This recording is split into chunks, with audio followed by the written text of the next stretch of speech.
जब भी हम सीपीसी यानी सिविल प्रोसीजर कोड 1908 पढ़ते हैं तो ये हमें काफ़ी ज़्यादा ट्रिकी लगता है और सच बताऊं तो एक बहुत बड़ा सरदर्द भी, क्योंकि इसमें सिर्फ सेक्शंस पे ही ध्यान नहीं देना होता बल्कि ऑर्डर्स और रूल्स पे भी ध्यान देना पड़ता है, जो कि हमारी मुश्किलों को और ज़्यादा बढ़ा देते हैं।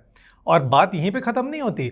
इसके अलावा कुछ ऐसे वर्ड्स, कुछ ऐसे कंसेप्ट्स भी हैं सीपीसी के अंदर जो हमारी अंडरस्टैंडिंग को मुश्किल करने में कोई कमी नहीं छोड़ते हैं। हेलो एवरीवन, मैं हूं विश्ववर्धन, आप देख रहे हैं फिनोलॉजी लीगल। और आज की इस वीडियो में हम बात करने वाले हैं ऐसे ही कुछ वर्ड्स के बारे में जो कि आपको कंफ्यूजिंग लग सकते हैं। और आज हम जो वर्ड्स की बात करने वाले हैं वो है ऑर्डर, डिक्री और जजमेंट की। हम जानेंगे कि इन तीनों वर्ड्स के डिफरेंसेस क्या है। बट बिफोर वी स्टार्ट, मैं एक अनाउंसमेंट करना चाहता हूँ कि हमने सीपीसी पे एक बहुत ही कॉम्प्रिहेंसिव कोर्स प्रिपेयर किया है आपके लिए, जहाँ पे हमने इसके सारे ही सेक्शंस, ऑर्डर्स और रूल्स को सिंपल लैंग्वेज में एक्सप्लेन किया है, जो कि आपकी अंडरस्टैंडिंग सिविल लॉस की को और ज़्यादा बढ़ा देंगे। तो मैं आपसे रिक्वेस्ट करूँगा कि आप learn.phenology.in पर जाकर इस कोर्स को ज़रूर चेकआउट करें। सबसे पहले हम ये समझते हैं कि जजमेंट, डिक्री और ऑर्डर होता क्या है, उसके बाद हम जानेंगे कि इसका डिफरेंस क्या है। तो इसके लिए हम एक लेते हैं बहुत ही सिंपल सा एग्जांपल। तो इसके लिए आप अपने माइंड को ले जाइए फ्लैशबैक में और याद करिए कि आप एक क्लासरूम में हैं जहाँ पे एग्जाम्स चल रहे हैं और सामने एक टीचर है। तो एग्जाम शुरू होने के पहले टीचर कहती है कि कोई भी बच्चा चीटिंग नहीं करेगा। अब हम इस इंस्ट्रक्शन को मानते थे या नहीं मानते थे ये अलग बात है, पर यहाँ पे जो टीचर ने कहा वो एक ऑर्डर था, क्योंकि वो एग्जाम के प्रोसेस को अच्छी तरीके से रेगुलेट करने के लिए था। इसके बाद जो अगला बॉम्ब हम पे ड्रॉप होता था वो था हमारी आंसर शीट्स का आना, जहाँ पे हमने सारे ही इश्यूज यानी कि जो भी क्वेश्चंस थे उसको आंसर किया था उसके रीजंस के साथ। तो ये हो गया एक जजमेंट। अब इस जजमेंट यानी आपकी आंसर शीट के बेसिस पे आती थी हमारी मार्कशीट, जिसमें यह फैसला होता था कि हम अगली क्लास में प्रमोट होंगे या फिर एक साल और उसी क्लास में बैठकर जूनियर्स का मार्गदर्शन करेंगे। तो इसे हम कहेंगे हमारी डिक्री, जिसमें फैसला होता था हमारी राइट्स के बारे में। आई होप कि अब आपको एक जनरल अंडरस्टैंडिंग आ गई होगी कि ऑर्डर, डिक्री और जजमेंट होता क्या है। तो ऑर्डर वो है जो एक कोर्ट पास करता है किसी भी प्रोसीडिंग को रेगुलेट करने के लिए। वहीं पर जो जजमेंट होता है वहाँ पर कोर्ट जितने भी इश्यूज हैं उसको आंसर करता है रीजंस के साथ। और एक जो डिक्री है वहाँ पर पार्टीज के अधिकार का डिस्क्रिप्शन होता है। तो देखिए, ये तो हो गई एक सिंपलिस्टिक अप्रोच इनके डिफरेंसेस के बारे में, पर अब हम ध्यान देंगे थोड़े असेंशियल्स के बारे में। देखिए, असेंशियल्स वो है जो एक ऑर्डर को ऑर्डर, एक डिक्री को डिक्री और एक जजमेंट को जजमेंट बनाते हैं, और ये दिए हुए हैं सीपीसी के अंडर में। तो ये थोड़ा सा टेक्निकल होने वाला है, इसलिए मैं चाहूँगा आपसे कि इस पर आप ध्यान देकर सुने। तो असेंशियल्स समझने के लिए जो सबसे पहला वर्ड हम यहाँ पर ले रहे हैं वो है जजमेंट। तो देखिए, जजमेंट की जो डेफिनेशन है वो आपको सेक्शन 2 सबसेक्शन 9 ऑफ सीपीसी में मिल जाती है। साथ ही ऑर्डर 20 जो है वहां पे प्रोविजंस दिए हुए हैं जजमेंट के रिगार्डिंग, और वहीं पे आपको असेंशियल्स भी मिल जाएंगे। तो जो पहला असेंशियल है वो कहता है कि एक जजमेंट में होनी चाहिए स्टेटमेंट ऑफ फैक्ट, यानी कि जो पूरी कहानी हुई है उसे ब्रीफ में एक जजमेंट में मेंशन किया जाना चाहिए। दूसरा असेंशियल है पॉइंट ऑफ डिटर्मिनेशन, यानी ऐसे सवाल जो कि कोर्ट को डिसाइड करने हैं उस पर्टिकुलर केस में, वो उस जजमेंट में होने चाहिए। तीसरा पॉइंट है कि जो डिसीजन कोर्ट ने दिया है, जो भी सवाल खड़े हुए हैं उस पे कोर्ट का क्या डिसीजन है वो मेंशन होना चाहिए।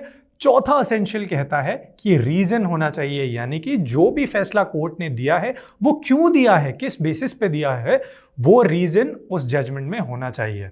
अब इसके बाद जो सेकंड वर्ड आ जाता है वो है डिक्री। तो देखिए, डिक्री की जो डेफिनेशन है वो सीपीसी के सेक्शन 2 सबसेक्शन 2 में दी हुई है। साथ ही ऑर्डर 20 में ही डिक्री के बारे में भी प्रोविजंस दिए हुए हैं। तो जो पहला एसेंशियल है एक डिक्री का वो है एडजुडिकेशन। तो एडजुडिकेशन का मतलब होता है कि वो केस जो कि जजेस द्वारा डिसाइड किया जा रहा हो या जो कोर्ट द्वारा डिसाइड किया जा रहा हो, वो हो गया एडजुडिकेशन। दूसरा पॉइंट है सूट, यानी कि वो एक सिविल केस होना चाहिए, और एक सिविल केस को ही हम सूट बोलते हैं। तो एक डिक्री जो है वो सूट में ही पास होती है, यानी सिविल केस में पास होती है। तीसरा पॉइंट है जो कि बहुत इंपॉर्टेंट पॉइंट है, वो है राइट्स ऑफ द पार्टीज, यानी कि एक डिक्री जो है वो हमेशा राइट्स ऑफ द पार्टी यानी पार्टीज के हक को डिस्क्राइब करती है। तो ये हो गया थर्ड पॉइंट। चौथा पॉइंट जो है वो कहता है कंक्लूसिव डिटर्मिनेशन, यानी कि जो भी राइट्स डिसाइड हुए हैं वो कंक्लूसिव डिटरमाइन है, यानी कि एकदम दूध का दूध और पानी का पानी हो चुका है और उसमें डाउट की कोई गुंजाइश नहीं है। कोर्ट ने इस तरीके से उस राइट को डिसाइड कर दिया है।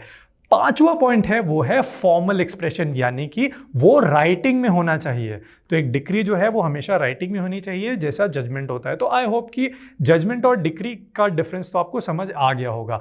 तो अब आते हैं ऑर्डर्स के एसेंशियल पे। तो देखिए ऑर्डर की जो डेफिनेशन है वो तो आपको मिल जाएगी सेक्शन 2 सबसेक्शन 14 के अंडर सीपीसी के। और जो पहला इसका एसेंशियल है वो कहता है कि प्रोनाउंसमेंट ऑफ सिविल कोर्ट, यानी कि जो ऑर्डर है वो सिविल कोर्ट द्वारा प्रोनाउंस किया गया हो, सिविल कोर्ट द्वारा दिया गया हो। इसका एक मतलब और ये भी होता है कि अब जब सिविल कोर्ट प्रोनाउंस कर रहा है तो सिविल केस में करेगा, और सिविल केस को हम कहते हैं सूट, यानी कि सूट जो है वो डिक्री का भी एसेंशियल है, साथ में ऑर्डर का भी एसेंशियल है। तो यहाँ पे जो सेकेंड पॉइंट आता है ऑर्डर का वो कहता है कि should not be a decree. तो अब जब सूट है उसमें ऑर्डर भी पास हो रहा है, उसमें डिक्री भी पास हो रहा है, तो इसमें डिफरेंस क्या हुआ? तो देखिए डिफरेंस एक बहुत इंपॉर्टेंट पॉइंट है जो हमने डिक्री में देखा था, वो ये था कि डिक्री जो है वो राइट्स ऑफ द पार्टी को डिटरमाइन करती है, यानी पार्टी के हक के बारे में बात करती है। वहीं पे जब हम ऑर्डर की बात करते हैं तो ये किसी भी पार्टी के राइट्स को डिटरमाइन नहीं करती है। तो ये एक बहुत बड़ा डिफरेंस है बिटवीन ऑर्डर और डिक्री। और जो लास्ट एसेंशियल है ऑर्डर का वो कहता है should be a formal expression, यानी वो राइटिंग में होनी चाहिए। तो ये हो गया एसेंशियल्स ऑर्डर का। तो आई होप कि आपको डिफरेंस क्लियर हो गया होगा डिक्री और ऑर्डर में भी, और ऑर्डर और जजमेंट में भी। तो चलिए ऑर्डर को थोड़ा सा और क्लैरिटी देने के लिए एक सिंपल सा एग्जाम्पल लेते हैं। मान लीजिए आज मुझे किसी केस में कोर्ट के सामने प्रेजेंट होना था लेकिन मैं नहीं गया।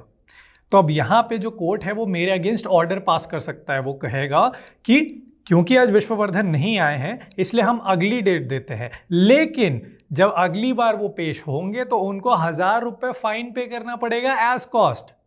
तो यहाँ पे देखिए किसी भी पार्टी की राइट्स डिटरमाइन नहीं हो रही है, ना मेरी ना प्लेंटिफ की जिसने मेरे अगेंस्ट केस फाइल किया है। पर ये एक वार्निंग है मेरे लिए कि देखो विश्ववर्धन, तुम्हारी वजह से कोर्ट की प्रोसीडिंग ठीक से नहीं चल रही है, इसलिए अगली जो हियरिंग डेट है उसमें पेश हो जाना 1000 रुपये फाइन के साथ। तो ये हुई मेरे लिए एक वार्निंग जो की था कोर्ट का एक ऑर्डर। अब एट लास्ट हम लेते हैं और एक एग्जाम्पल जिसके थ्रू आपको ये पूरा क्लियर हो जाएगा कि ऑर्डर, डिक्री और जजमेंट होता क्या है। और ये एग्जाम्पल है अयोध्या वर्डिक्ट का।